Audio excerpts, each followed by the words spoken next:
Clip number 685۔ اس clip میں آپ قرآن پاک کی سورہ نحل کی آیت نمبر 91 سے 92 تک کی تلاوت، ترجمہ اور تفسیر قرآن صراط الجنان سماعت فرمائیں گے۔ بسم اللہ الرحمن الرحیم۔ ترجمہ: اللہ کے نام سے شروع جو نہایت مہربان رحمت والا ہے۔ وَأَوْفُوا بِعَهْدِ اللَّهِ إِذَا عَاهَدتُّمْ وَلَا تَنقُضُوا الْأَيْمَانَ بَعْدَ تَوْكِيدِهَا وَقَدْ جَعَلْتُمُ اللَّهَ عَلَيْكُمْ كَفِيلًا إِنَّ اللَّهَ يَعْلَمُ مَا تَفْعَلُونَ۔ ترجمہ: اور اللہ کا عہد پورا کرو جب تم کوئی عہد کرو، اور قسموں کو مضبوط کرنے کے بعد نہ توڑو، حالانکہ تم اللہ کو اپنے اوپر ضامن بنا چکے ہو، بے شک اللہ تمہارے کام جانتا ہے۔ وَأَوْفُوا بِعَهْدِ اللَّهِ، اور اللہ کا عہد پورا کرو۔ اس سے پہلی آیت میں اللہ تعالیٰ نے کرنے والے کاموں اور نہ کرنے والے کاموں کا اجمالی طور پر ذکر فرمایا، اور اس آیت سے بعض اجمالی احکام کو تفصیل سے بیان فرما رہا ہے، اور ان میں سب سے پہلے عہد پورا کرنے کا ذکر کیا، کیونکہ اس حق کو ادا کرنے کی تاکید بہت زیادہ ہے۔ یہ آیت ان لوگوں کے بارے میں نازل ہوئی جنہوں نے بیعت رضوان کے موقع پر رسول کریم صلی اللہ تعالی علیہ وسلم سے اسلام پر بیعت کی تھی۔ انہیں اپنے عہد پورے کرنے کا حکم دیا گیا۔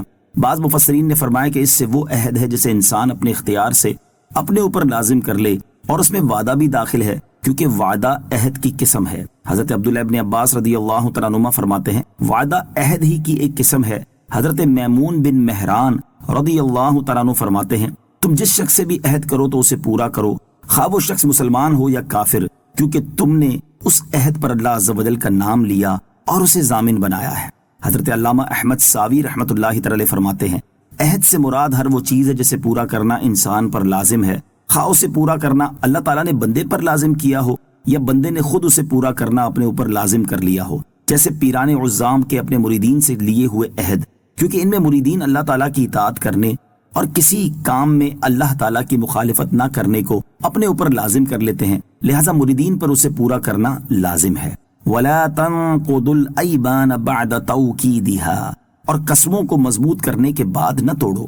قسموں کو مضبوط کرنے سے مراد یہ ہے کہ قسم کھاتے وقت اللہ تعالیٰ کے اسماء اور صفات زیادہ ذکر کیے جائیں، اور قسم توڑنے کی ممانعت مضبوط کرنے کے ساتھ خاص نہیں بلکہ مطلقاً قسم توڑنا منع ہے، یا قسم مضبوط کرنے سے مراد یہ ہے کہ قصداً قسم کھائی جائے، اس صورت میں لغو قسم اس حکم سے خارج ہو جائے گی۔ وَلَا تَكُونُوا كَالَّتِي نَقَضَتْ غَزْلَهَا مِن بَعْدِ قُوَّةٍ أَنكَاثًا تَتَّخِذُونَ أَيْمَانَكُمْ دَخَلًا بَيْنَكُمْ أَن تَكُونَ أُمَّةٌ هِيَ أَرْبَىٰ مِنْ أُمَّةٍ إِنَّمَا يَبْلُوكُمُ اللَّهُ بِهِ وَلَيُبَيِّنَنَّ لَكُمْ يَوْمَ الْقِيَامَةِ مَا كُنتُمْ فِيهِ تَخْتَلِفُونَ۔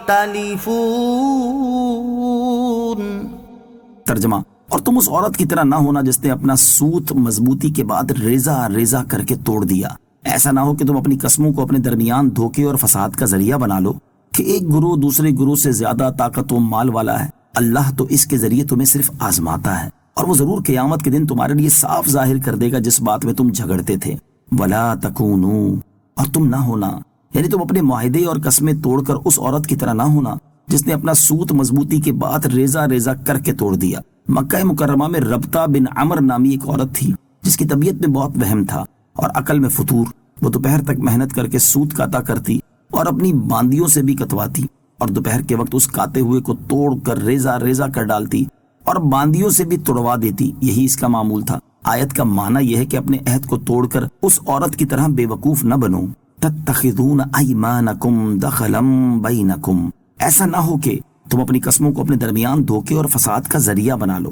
امام مجاہد رحمۃ اللہ تعالی علیہ فرماتے ہیں کہ لوگوں کا طریقہ یہ تھا کہ وہ ایک قوم سے معاہدہ کرتے، اور جب دوسری قوم اس سے زیادہ تعداد، مال یا قوت میں پاتے تو پہلوں سے جو معاہدے کیے تھے وہ توڑ دیتے، اب دوسرے سے معاہدہ کرتے۔ اللہ تعالیٰ نے اس طرح کرنے سے منع فرمایا اور عہد پورا کرنے کا حکم دیا۔ باہمی تعلقات سے متعلق لوگوں کا رویہ علامہ احمد ساوی رحمۃ اللہ تعالی علیہ فرماتے ہیں اس چیز کے نظارے ہمارے معاشرے میں بھی عام نظر آتے ہیں کہ جب تک کوئی اپنے منصب اور مقام و مرتبے پر قائم ہے تب تک لوگ اس کی جی حضوری کرتے ہیں، اور جب اسے معزول کر دیا جائے یا اس کا مرتبہ کم کر دیا جائے تو لوگ اسے چھوڑ دیتے ہیں، اس کی طرف توجہ تک نہیں کرتے اور اس کے ساتھ ایسے ہو جاتے ہیں گویا اسے پہچانتے ہی نہ ہوں۔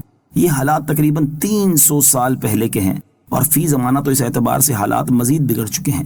اللہ تعالیٰ مسلمانوں کو ہدایت عطا فرمائے۔ انما یبلوکم اللہ بہ، اللہ تو اس کے ذریعے تمہیں صرف آزماتا ہے، یعنی تمہیں جو عہد پورا کرنے کا حکم دیا گیا ہے اس کے ذریعے اللہ تعالیٰ تمہیں صرف آزماتا ہے تاکہ تم میں سے اطاعت گزاروں اور نافرمانوں کو ظاہر کر دے، اور تم دنیا کے اندر عہد وغیرہ کے بارے میں جو جھگڑتے تھے اللہ تعالیٰ اسے قیامت کے دن ضرور تمہارے لیے صاف ظاہر کر دے گا کہ عہد توڑنے والے کو عذاب دے گا اور پورا کرنے والے کو ثواب سے نوازے گا۔ صلو علی الحبیب صلی اللہ تعالی علی محمد صلی اللہ تعالی علیہ وسلم۔ مجھے اپنی اور ساری دنیا کی لوگوں کی اصلاح کی کوشش کرنی ہے انشاءاللہ عز و جل۔